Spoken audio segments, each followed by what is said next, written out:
Las Pilipinas team members EJ Casania and Vince Lorenzo shared the benefits of training camps for their upcoming 2025 FIVB Volleyball Men's World Championships. Here's the report from Jamaica Bayaca.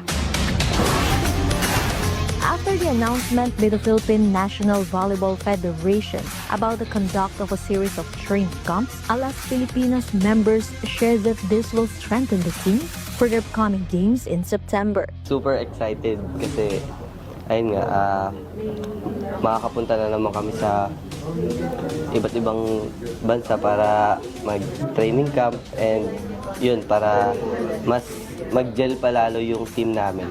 Yung liga po kasi na parating sa September World Championship, sobrang big opportunity po sa amin yung men's volleyball na mapansin kami. And ito po yung pag-aataw namin na ma-showcase yung talent namin. EJ added that the volleyball supplies from the Japan Volleyball Association will benefit the grassroots program of the country. Sana po pagpatuloy lang po ng Japan or other countries na mag-support po sa volleyball. Alam po naman natin na yung sa ibang provinces po is hindi po masyadong napapansin. So, ayun po, we are very thankful po.